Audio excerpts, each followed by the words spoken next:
Thank you. Yeah, what I like, you have 3 minutes. Oh, gee, okay. They can do it. Yes, absolutely. We're behind now. Well, again, I have actually pondered this for many, many months. Not just a few minutes, actually. Now, what I'm going to talk about today is when do you clean your house and what do you do over the wintertime? Everybody says, oh, wintertime you don't work. Wrong. Wintertime is just as busy for me as summertime most of the time, but we kind of shift over more to commercial and industrial than we do residential, but I still do residential. People ask me, when should I clean? I'll wait till next spring. Wrong. The reason being on this, unlike you do with metal in cars where it gets all greasy, you want to leave it on the bottom because it keeps it from rusting. When you have the mold and the moss that's up on the side of the house, not only does it grow deeper into the house or into the whatever ruts it can grow into, instead of spreading wide when it's cold, it also makes it grab on harder, so in the spring when I go to clean it off, it actually makes it even harder to keep it from damaging the grout and the brick, the window sills, wherever it may be.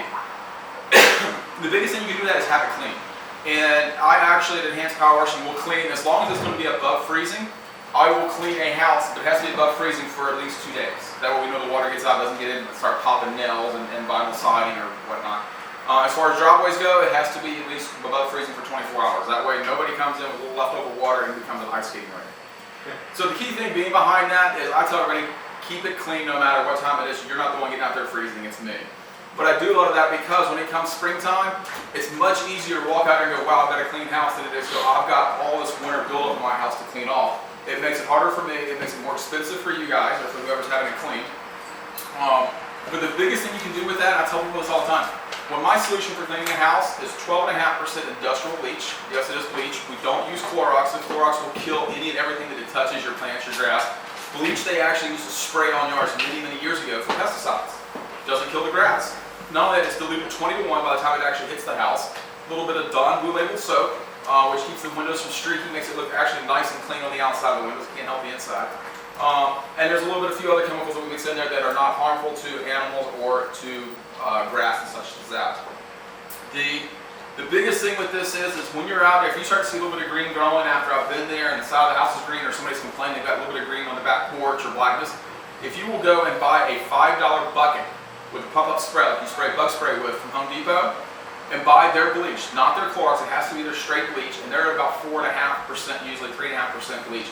Pour it in halfway with that, halfway with water, and a little bit of Dawn Blue Label soap, and spray down the porch. Spray on the side of the house where it's a little bit green.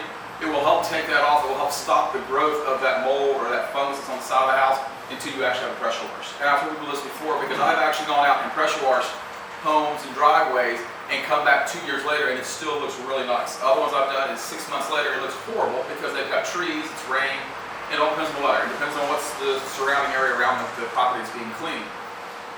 So when you're actually out there and you see these things, don't try and go out there and peel off or scrape off the green you see on the side of the house. People do that. They say, oh, it's moss, I'm just going to scrape it off.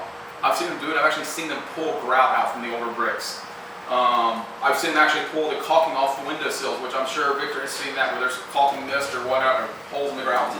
And that's a lot of that needs to actually be wet down and taken off professionally, not just ripped off. So the biggest thing I'm trying to get at people is make sure that your house is clean throughout the year because a lot of preventative cleaning will help with a lot of maintenance down the road of not needing it. Just like you do preventative maintenance of taking care of yourself, brushing your teeth, washing your clothes. If you do the same thing with one of your biggest investments, your home or your business, people are going to come by and go, wow, the business looks nice and clean, it looks freshly painted. It may have just been actually washed, not washed, instead of painted.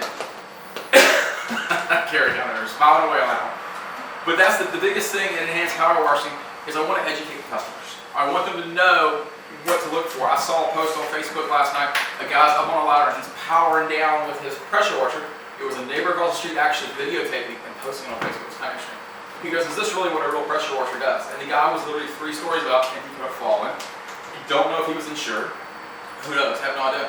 But that was the biggest thing. I hate to see my customers out there when they're hiring whoever they can at whatever price. At Enhance, we're not the cheapest, we're not the most expensive, but we will give you an A1 quality job. And we're also going to be safe about it. Not only am I protected with insurance, but I'm going to protect you with my insurance. And I'm going to do it the best and the safest way for the way to get this thing clean. Because once this stuff starts growing and all of a sudden the freeze comes in, you can't clean it. So the next time you actually see somebody out there and they're kind of, well, I'm going to get a Home Depot guy to come in here and do this, don't. Have them call me. I will actually sit down, come out to their house, explain to them what needs to be done, why it needs to be done, And if I can get help for them, I will definitely get help usually within 24 to 48 hours, depending. Also in the 7 minute, I'm going to kind of ask a few questions. I'm kind of curious how I've been coming across in the past year. How much of you guys actually have I educated you on pressure washing? First question is, do you pressure wash a house? No. What do you do? Yes, I love it. What about if somebody wants to come to your house and say, I want to clean your house, but I want to use a red tip? What do you tell them? Absolutely. Leave the picture over there, right? The other thing behind it also, what is another key word that you're going to ask a pressure washer? When you see them pull up, and they have a ladder out there, and they've got this machine that you're not even sure what it is, what are you going to ask them? Are you insured? Thank you, thank you. It is a lot. I have seen many times, I've even said in one of my 1 minutes that I had, I actually have seen people fall off ladders and break their arm, and the next thing you know, they're in the middle of a big lawsuit with the homeowner or the business people because they're not insured. I actually just went out myself and just renewed my workman's comp, which doesn't even cover me. I have my own personal insurance because I'm the owner, but I've got it because it also helps cover the businesses that I do, because I want to make sure everybody's protected. And that is the biggest thing, is I want to make people feel comfortable. What is the one thing you don't want to put on your house for a cleaning agent? Clorox. Awesome, you guys are good. I feel like I'm teaching a high school class here. Are there any questions right now? On the roof, on the shingles, you sometimes see the black streaks coming down. Correct. Is that a mold? That can either be a mold or it can be a stain. A lot of times it is a mold or a fungus that has built up, it's black, or you see the green stuff where it's really kind of thick, like fuzzy kind of thing. Those are both kind of like build up on the roof. They do have a thing for roof washing. At Enhance, I am kind of teetering into that. I haven't gone all the way into it. The reason being, a lot of the chemicals they use, one, are very expensive. People don't want to pay the price to have their roof clean. Number two, dealing with some of these chemicals, I don't trust all the chemicals yet, because I've heard these horror stories, they put them on, and when it's come off the side of the house, it's taken the paint off of the gutters, it's gone to the house, it's eaten the vinyl siding of the house, and it's killed the plants. Well, that gets really expensive on my part, I have to go over and replace all that stuff. And they're still getting, the techniques are good, they get great results, but they're not quite down to where I want them to be. So they're saying that same transition now with roof cleanings as they were going from pressure washing to soft washing about 10 years ago. But a lot of your roofs, you definitely never ever have anybody ever put pressure on your roof. Because all you're going to do is you're going to blow off all the top of the grit that's on top of the sand that's on top of the shingles, and you destroy the roof. So you're better off leaving it up there than you are trying to have it taken off haphazard.